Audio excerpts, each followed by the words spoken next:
A minha fala, ela parte a partir da perspectiva dos sonhos. Para a gente sonhar, a gente tem que ser capaz de imaginar.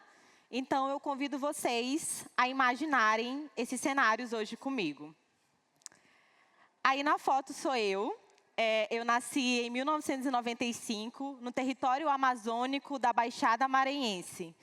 Nós somos de uma família tradicional pesqueira e extrativista.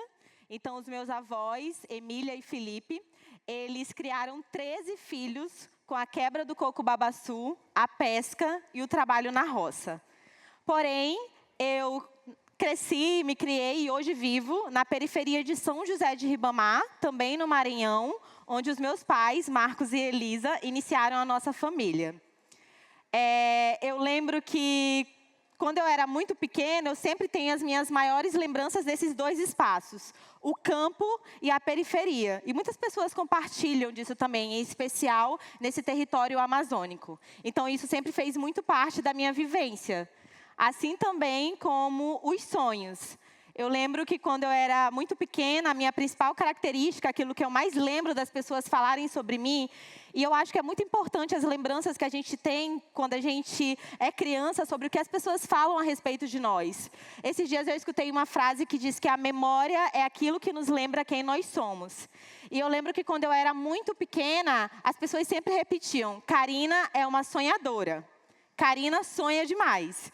E isso se repetia muitas vezes, em especial quando ainda muito pequena, com cerca de 4 a 5 anos, sem entender toda a perspectiva da palavra, eu repetia com muita firmeza que quando eu crescesse eu queria ser ambientalista.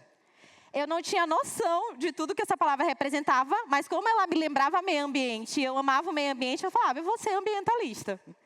E isso também se repetia muito quando eu sentava em frente à televisão e começava a chorar quando eu olhava notícias sobre o desmatamento, queimadas na Amazônia. Então, desde as minhas primeiras lembranças de vida, eu tenho uma conexão muito forte com esse território. Mas como toda boa sonhadora, não era só isso que eu queria ser, não era só ambientalista. Eu queria conhecer o mundo, conhecer outras culturas, ser a primeira pessoa da minha família a andar de avião, a ir para a universidade cursar biologia, ter um bom emprego, uma casa verde cheia de plantas. Eu acho que como toda pequena grande revolucionária, eu realmente queria mudar o mundo. E aí, mais ou menos nos 13, 14 anos, esses meus incômodos de adolescente, eles foram de encontro a esse sonho de criança. E sem perceber, sem planejar muito, eu realmente estava me tornando uma ambientalista. E eu só me liguei disso quando eu ouvi, as pessoas falando e me chamando por esse nome. Mas muitas vezes o ser ambientalista não era com aquilo que eu pensava ser quando eu era criança. Frequentemente, eu estava em espaços com pessoas que tinham vivências muito diferentes da minha.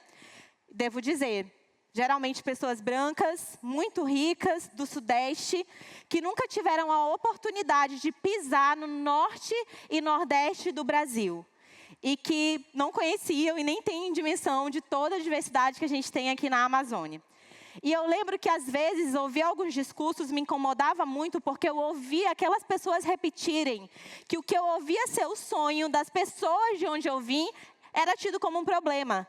Por exemplo, comprar um carro para nunca mais ter que andar de ônibus lotado na vida. Era um problema, porque carro polui. Ou então, fazer uma pesca para mandar peixe para a família inteira era um problema, porque todo mundo tem que ser vegetariano. E eu lembro que eu ficava muito refletindo sobre o que eu estou fazendo nesse lugar, o que de fato eu vou levar de concreto dessas discussões quando eu voltar para o Maranhão, quando eu voltar para Ribamar, quando eu voltar para o meu território. Eu me lembro muito que essas inquietações foi o que me fizeram também fazer parte e começar a liderar o movimento de juventude climática aqui no Brasil. Como uma mulher negra, eu pude ser a primeira a ocupar muitos espaços. Eu fui a primeira coordenadora negra do grupo de trabalho de clima do Engajamundo, que hoje é a maior organização de jovens do Brasil e a primeira que iniciou esse debate entre juventudes e mudanças climáticas. Juntos, a gente fez muito aqui no Brasil, em especial pela educação climática. E um marco foi que a gente também puxou a primeira greve global pelo clima aqui no Brasil. Ainda cerca de 3, 4 pessoas. E esse foi um momento muito importante, porque foi um marco para o despertar de muitos jovens, crianças e adolescentes para o ativismo climático. E eu também fui uma das primeiras mulheres jovens negras a participar das conferências de clima da ONU, as COPs, que eu tenho acompanhado desde 2015. E foi nesse lugar das conferências da ONU que pela primeira vez eu me deparei com uma palavra, em inglês, Climate Justice, justiça climática. A primeira vez que eu ouvi falar dessa palavra fora do Brasil, a primeira vez que eu tive a oportunidade de sair do Brasil para ir para uma conferência da ONU, que foi no Marrocos, em 2016, eu estava muito perdida naquele espaço. Especialmente como sendo uma das únicas pessoas negras da minha delegação. E eu lembro que eu ouvi essa palavra e eu ouvi ela a partir da perspectiva de jovens de países considerados desenvolvidos. Então, eu ouvi os jovens dos Estados Unidos, de países da Europa, falarem sobre justiça climática como uma temática muito urgente. E eu lembro que aquilo me incomodou muito porque eu pensei, por que a gente não está falando sobre justiça climática no Brasil? A gente estava discutindo outras coisas, mas eu também pensei, a justiça climática no Brasil, ela vai ser muito diferente, ela precisa ser muito diferente, porque os nossos desafios são outros e eles são muito grandes. Mas foi nesse momento que o ambientalismo ele voltou a fazer sentido para mim. Porque eu pensei, é muito importante que nesse momento eu volte para o Brasil e faça com que esses trabalhos que eu tenho realizado nesses espaços tenham a justiça climática como um principal ponto de discussão. É muito importante não esquecer que assim como as mudanças climáticas não são culpa de todo mundo, as soluções não vão ser iguais para todo mundo também. Quando a gente nasce dentro da periferia, nasce e cresce, a gente está muito acostumado a ouvir que a gente nasce onde moram os problemas. Por exemplo, essa é uma das únicas fotos que a gente encontra na internet do meu bairro, que se chama Jardim Tropical. E ele tem esse nome porque ele já foi uma floresta. Eu lembro novamente das minhas lembranças de infância, em que eu ouvia a minha mãe e a minha avó falar que quando chegaram no Tropical, elas iam no rio pegar água, elas iam no rio lavar roupa. Eu lembro de crescer com muitos pés de bacuri, jussara, que é como a gente chama o açaí lá no Maranhão. Mas uma coisa que eu não tenho lembrança da minha infância é de ter uma praça no meu bairro, por exemplo. Eu não lembro da gente ter nenhum espaço de lazer para criança e adolescente no meu bairro. E foi crescendo com esses incômodos que eu entendi que, na verdade, nós não somos o problema. Eu preferi me agarrar naquilo que eu aprendi com os meus amigos do Engajamundo, que dizem, nós somos parte da solução. E para a gente segurar essa queda do céu que está posta, como diz o Davi Copenaua, é preciso se agarrar aos nossos sonhos. Porém, onde moram os sonhos em tempo de crise climática? Eu queria trazer essa reflexão hoje para vocês. Porque para nós, pessoas que nos dedicamos todos os dias a trabalhar com mudanças climáticas, o nosso maior sonho é que o Brasil inteiro conheça e fale sobre justiça climática. Que cada vez mais a gente tenha pessoas mobilizadas nos movimentos, nos territórios, falando sobre como que a gente vai solucionar essa crise. Mas eu frequentemente tenho me perguntado de que forma nós temos apresentado as mudanças climáticas para as pessoas. Em especial para as pessoas que são mais afetadas por essa crise. Porque, vamos lá, pensem comigo. Por que seria interessante falar de uma crise que diz que não vai ter futuro para uma pessoa que não tem direito à vida, não tem direito ao amanhã?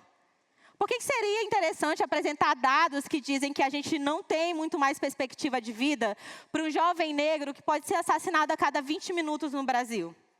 Por que seria interessante a gente falar, olha só, é isso, está dado, não tem futuro, para as pessoas que precisam se preocupar com o hoje? Ter comida hoje, voltar vivo para casa hoje. Eu lembro que há uns anos atrás eu estava estudando sobre a perspectiva das relações de gênero e clima aqui no Brasil e eu me deparei com essa notícia. Estudo diz que mudanças climáticas aumentam riscos durante gravidez e mulheres negras são as mais afetadas. Esse foi um estudo, que foi publicado pelo Jornal de Saúde Americana, de Medicina Americana, que analisou o nascimento de 32 milhões de bebês. E essa é uma notícia muito forte, porque sim, ela fala sobre a relação de mulheres e clima, mas ela fala em especial sobre mulheres negras. A mulher negra e periférica é a pessoa mais afetada pelas mudanças climáticas. E sabe por que notícias como essa são muito preocupantes? Porque na nossa realidade do Brasil, aquele jovem negro periférico que já pode ser assassinado a cada 20 minutos, com o efeito das mudanças climáticas, talvez ele nem tenha a perspectiva ou o direito de nascer. E é por isso que a justiça climática que a gente constrói, ela tem que falar também sobre vida. Porque a gente já está muito acostumado a ouvir falar sobre morte dentro das favelas e das periferias. A gente precisa falar sobre vida e não apenas sobre sobrevivência. A gente não tem que se acostumar a achar que comunidades historicamente marginalizadas agora vão se tornar refugiados climáticos. Então é isso, essas pessoas vão ter a casa invadida por inundações, por desmoronamento. A gente precisa falar sobre bem viver, sobre direito à vida e ao território sem separação, ainda que esse seja o útero de uma mulher negra. Nesse caminho dos incômodos e desse crescimento, também vão nascendo e crescendo os sonhos coletivos. E é assim que em 2021 nasce o movimento Amazônia de Pé. Ele foi um movimento que foi pensado em 2021 e que nós lançamos ao mundo em 2022.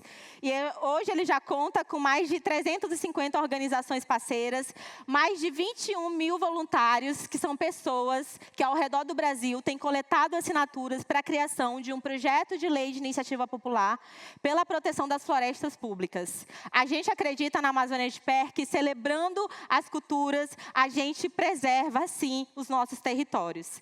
E é assim que também cresce o Perifa Connection, uma plataforma que disputa a narrativa sobre as periferias brasileiras e que reúne lideranças negras, jovens e periféricas que acreditam na potência dos seus territórios e que trabalham incansavelmente todos os dias para adiar o fim do mundo de alguém. Como diria a Elza Soares, nós, mulheres negras, somos as mulheres do fim do mundo. E eu caminho pelo esperançar, que, como diria Paulo Freire, não é o esperar, não é a esperança que te faz parar, mas é a esperança que impulsiona a luta, que resgata a dignidade da vida e que faz celebrar a nossa existência. Em tempos de crise climática, o meu convite é para que a gente resgate a nossa criança interior, que mesmo com a incerteza do futuro, acredita, tem fé e tem esperança. E que em tempos de crise climática, mesmo em meio aos dados, ao medo, às incertezas, que nenhuma crise seja capaz de fazer com que as nossas crianças negras, periféricas e amazônicas se tornem incapazes de sonhar. Obrigada.